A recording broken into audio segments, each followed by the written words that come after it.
Carol, how you doing? I'm fine. How are you? I'm well. Are you a mother?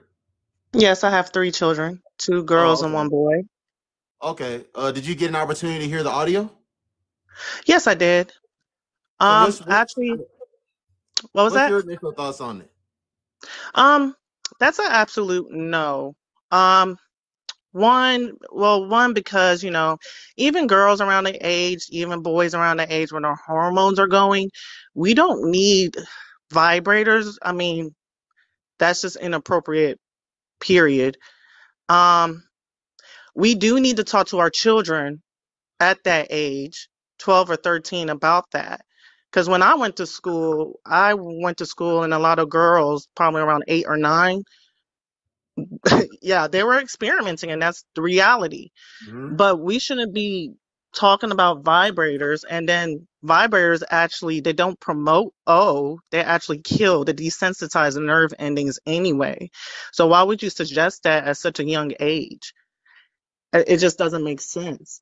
And then on top of that, you're falsifying how pleasure is supposed to be, because when they grow up and actually become intimate, it doesn't feel that way. When you're with a real person, it doesn't feel like a vibrator. So why have it just doesn't make sense. So what I hear everything you just said, but one of the things, Miss Janine, you don't think that stuff desensitizes women? But we'll talk about it. Um, so yeah, Carol. One of the things that like they were talking about though is that even when parents have like these sort of conversations with their kid, um they'll tell them about STDs, they'll tell the little girl about pregnancy, they'll teach the little boy and the little girl about condoms and things of that nature, but they don't ever talk about like self pleasure, if you will. Even in health class in school, they don't talk about self pleasure. Do you think that that is something that should also be discussed amongst those other things? And like they were saying, um, that could even be better for them to start experimenting with than, like the lady said in the video, having some little boy with dirty fingernails put his fingers inside of you, or, get an STD, or get pregnant by somebody you don't want to get pregnant by. So, what are your thoughts on that? So my daughter, she's 12. Whenever she comes to the point where, because we have a relationship that she talks to me, whenever she comes to the point that that's going to happen, I'm going to tell her everything. And it's very important to talk about pleasure, because you got women my age, I'm 35. Mhm. Just like how she says, that's never, we're always trying to pleasure. Either we're trying to pleasure somebody else, we're just not pleasuring ourselves. Um, I just want to recommend for me, I would never tell my daughter at the age of 13, 14, 15, 16 to do a vibrator. And then when you're talking about sex, yeah, you have to talk about the whole thing. You have to talk about pregnancy. You have to talk about hygiene. Hygiene is very important, because, like how she said, dirty fingernails and all that, that can cause an infection. Right. You know, especially if your fingernails are long and it cuts up inside, that's an infection waiting to happen. So if you're going to talk about the subject of sex to your child, you're going to have to talk about everything. That's how I would approach my daughter. Whenever, that time comes, me and her, we're going to be honest about it. These kids are not as stupid as everybody wants them to think they are. They're actually pretty smart. So why Right. not have an honest conversation with them?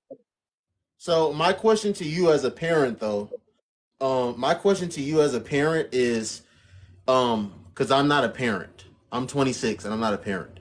But Yeah. my question to you as a parent is, do you think that if you have that conversation with your child, that that is going to make them more curious about certain things?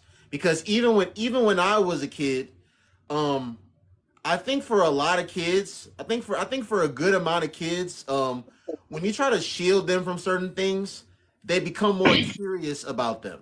So what I'm asking you is, like you said, you have a 12-year-old daughter.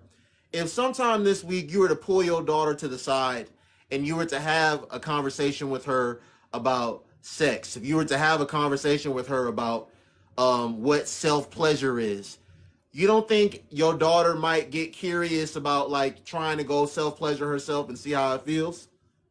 And then No, that see, lead, that's why. and then that can lead to okay, what are the other ways I can go about pleasure in myself? So now you start having little children asking you about certain things, and you're like, how do you even know about certain things? But that's the thing about being a parent is that you have to know your child. Every child is different. I agree. Every child is different. That's why you have to know your child.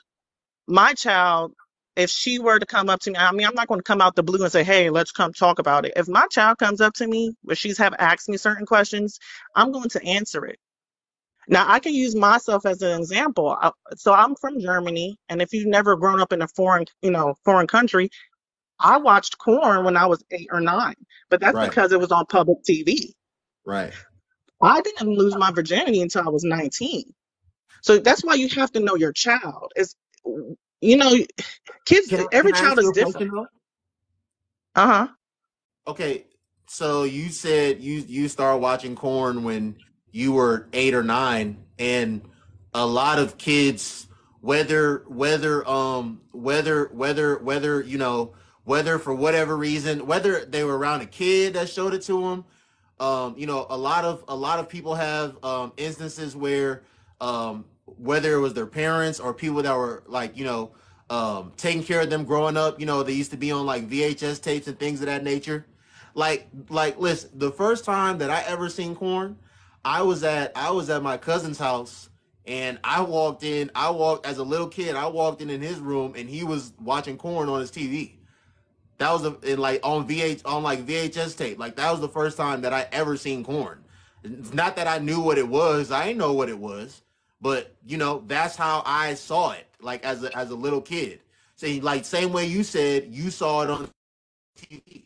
So my whole point in saying that is you might have not lost your virginity until 19 years old, but you seeing those things as a little kid, that didn't bring any curiosity to you at all.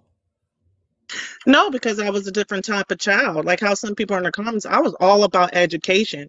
When you, it was just normal. I mean, I don't want to say it's normal, but Germany is more, they don't really, sexuality over there is not like, oh my God. Like, it's not like, oh, you shouldn't. No, like, you got people, if you go to the beach, you got the nude beaches and stuff. It's not a taboo. And so that's why I didn't I didn't start thinking about it until after I graduated. I didn't have a boyfriend. I didn't have anything. I didn't do any of that stuff. That's why you have to know your child. That's why you have to talk to your child. And a lot of people don't. Right, right. Like even myself, um, you know, my when I was younger, I don't even remember how old I was, probably like middle school or something. Actually, you know what? I didn't. I honestly, Carol, I first learned about certain things in health class at school. I didn't. My dad, my mom, my parents didn't teach me about certain things. She said, "Wait, but no, who get be here? Good, you funny." My parents didn't pull me to the side as a little kid and have certain conversations with me. I learned about certain things at school in health class, and then I actually at some point in time went to my dad to talk to him about what I had learned in health class. But I mean, I don't know. That's why I just find it interesting because like I don't know. I don't know why a 13-year-old girl would be even knowing what toys are, anyways. Like, I probably didn't even know what a toy was until college, to be honest with you. Mm. But And my but my whole thing. she might have heard it from another. I mean, I don't know the situation because a lot of these kids, they, like I said, a lot of them know more than what we're talking about, unless you have that type of Oh, relationship. kids are getting busy, and Yeah. especially in certain demographics. But like, you know, respectfully, I didn't grow up like in poverty. Like I didn't go to like bad schools. Like the like people probably didn't even start doing anything for real until high school where I grew up.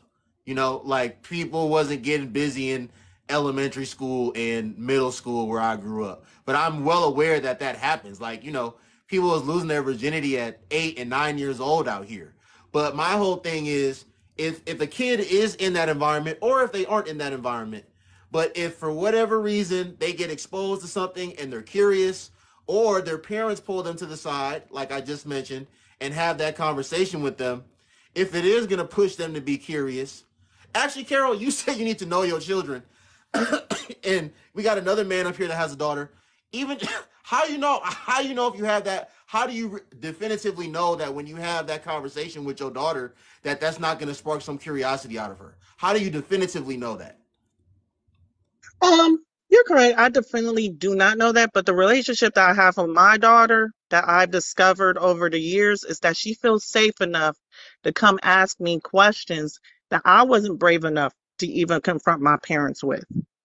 Because my parents weren't, they never spoke to me, they didn't talk to me about, Right. well, I'm older than you, but they didn't talk to us about that stuff. My Right. mother didn't even teach me about my period. Right. Like I Oh, didn't know really? anything. Wow. Yeah, I was blind to this whole to everything. Yeah. So when my daughter started talking to me about certain conversations, that I was like, oh my God, I'm not, but she was safe enough to say, hey, mommy, I need to ask you something. But let me ask. So, But so but no, this. I don't know definitively, but I would, Okay. how But the actions that she has shown to me, I will hope that one day that she will come and say, hey, mommy, this and this and this and this and this. What do you think? Can you talk to me? okay, but did you ask her? Did you ask her where that curiosity derived from? Because, like I said, I didn't learn about certain things. I learned about certain things for the first time in school, in grade school. So that's what made me go talk to my dad about certain things. My dad didn't pull me to the side and just drop certain information on me. And I say that because I'm not a parent, but if I was a parent, if I have like an innocent little kid, like I was an innocent little kid. Like I I was in football, I was in basketball, I was in extracurricular activities.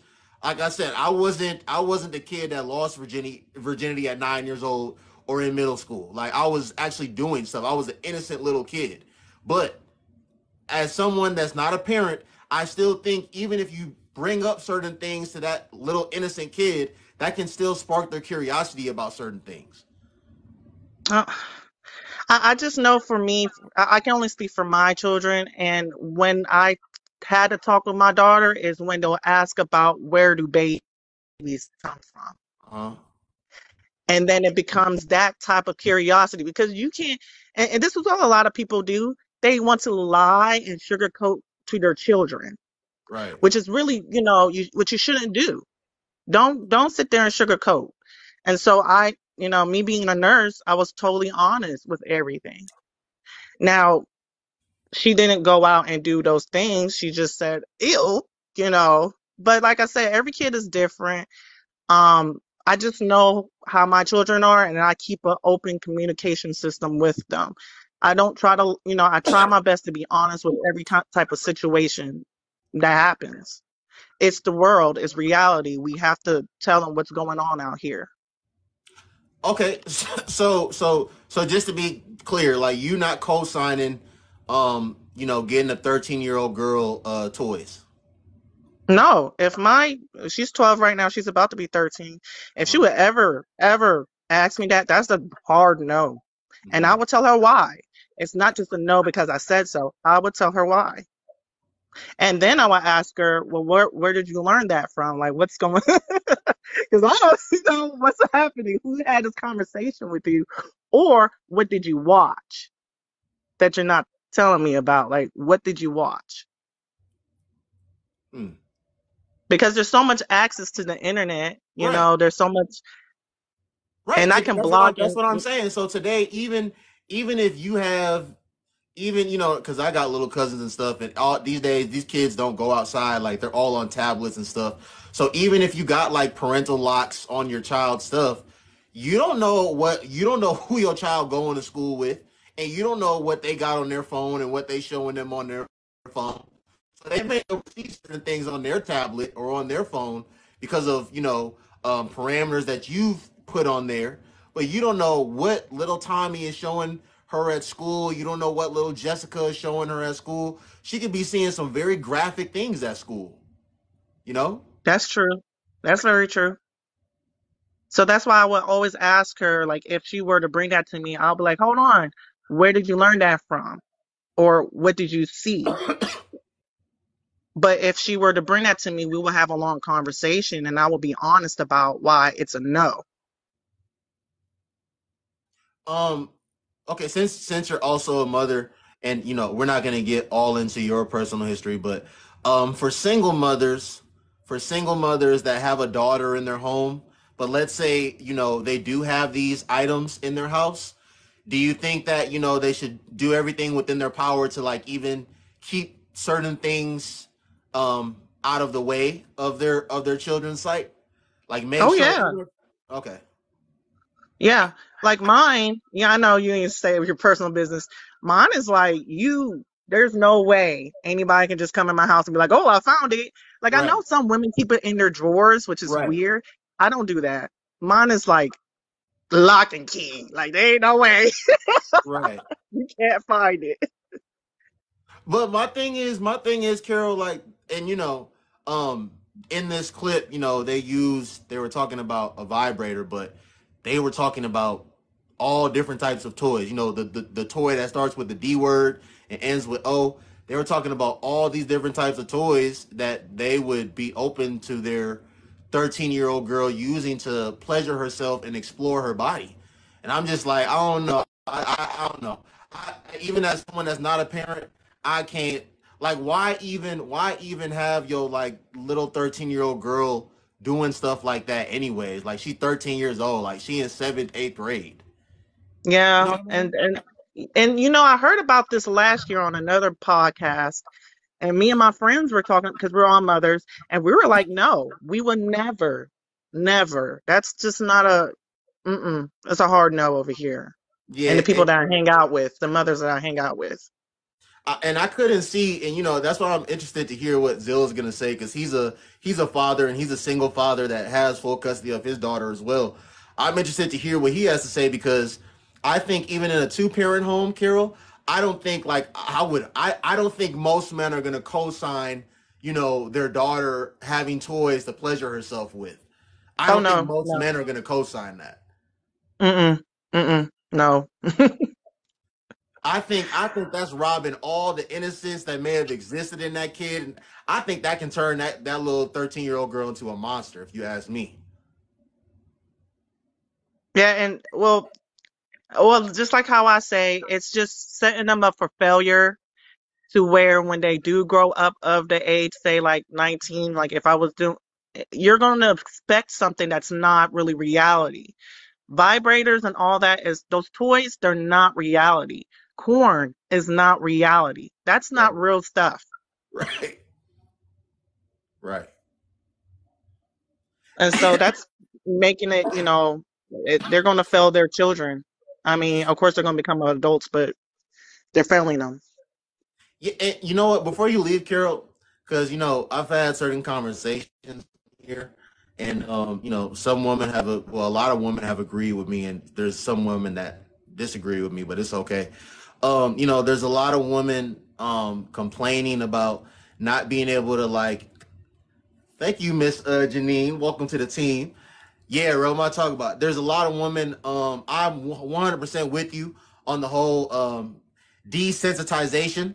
I too believe that toys are desensitizing these women to actual, like, human beings, to actual real men. I have had women tell me personally, like, one of my older friends. She's 35. She's a mother herself. She told me that she had to stop.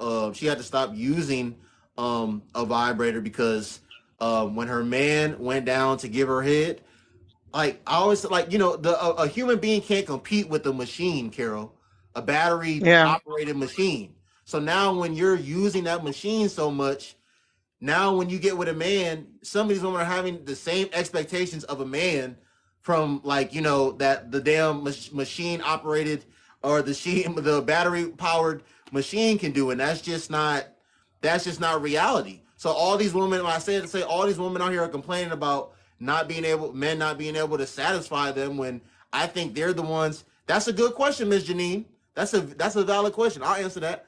So all these women are complaining about not being able to reach their but it's like I think they're doing themselves like a lot of disservice, but by the excessive use of the toys. But that's just my personal opinion. No, I agree. And I would like to say something because I was reading the comments. So, guys, I'm a nurse and we have I'm in Texas. We have 9 and 10-year-olds that come in for STDs. I had a group of 3 9-year-old boys. They were cousins and they all had herpes. Wow. And they thought it was okay because we could just give them a pill. And I had to tell them it doesn't work that way. So there's kids out here that are doing the most. Yeah. And they can check in without a parent because it's a sexual transmit. They don't have to tell their parents. In the state of, states are different, but in Texas, if it's something like that, you can come without a parent. Even at that young of an age? Yeah, they got brought in by their 18-year-old cousin. Yep, as long as they have somebody of age, it does not have to be their parent. There's Wow. certain medical conditions that you can, come in for we don't have to tell your parent. But the thing is, y'all got to wake up. These kids are doing some crazy stuff out here, and that's why you have to communicate. These kids are not stupid. Yeah, they definitely not. I mean, yeah, they getting. But okay, let me ask you one last question, Carol. Again, as a parent, you can do everything within your means to try your best to protect your kid from whatever you may not want them to see at a certain age. But when they when they go outside, it's kind of out of your hands. Especially today, like when I was in elementary school, um, middle school and high school, we ain't have iPhone 13 Pro Maxes. Like we ain't, like I had a sidekick in I had a what's it called in middle school. I don't remember what phone I had in high school, but like we wasn't able to go on Google and just type in whatever and like watch whatever with whoever. So I'm just curious as like a parent, do you just like accept that for what it is? Like, man, I raise you as best as I can, but when you go out there, like it's kind of like out of my control at that point. Yeah, and the thing is, it's like when they go out there and they see this stuff and they come ask you about it, that's when you as a parent need to tell them the correct information. Because there's a lot of people that just don't know, just like I said about the herpes, there's a lot of people that think that herpes are curable, grown people. And we gotta you gotta educate and say, yeah, you're gonna have information out there, but whatever you learn out there, and you come and you ask your mom, your parent that you feel safe with and that you trust, that's when I will educate, give them the correct information. Because you're right, I can't control what they see. And there's some bad kids. I ain't gonna lie, there's some bad kids out here. But I'm not even gonna go as far as to call them bad though, Carol. Like everybody everybody don't raise their kids the same. You know what I'm saying? Oh, you're right, you're correct. So I mean, it's not to say that they're bad. They just not getting the same provision that another kid is getting. Like Yeah. I didn't see corn for the first time in my own household. I saw corn for the first time as a little kid at my cousin's house. So and my Yeah, cousin you're was right. and my cousin was a teenager. I was a little kid. My cousin was a teenager. So I'm not going as far as to call them bad kids. They just not everybody don't got the same provision at the end of the day. Yes, yes. All right, well, thank you for having me up. It's just that I heard about this before and I was like, this is crazy. I wanted to see who was agreeing with it. I was like, no, this is a no. This is a Yeah, no. thank you, Kira. I appreciate you. You have a good night. All right. Oh, you too. All right.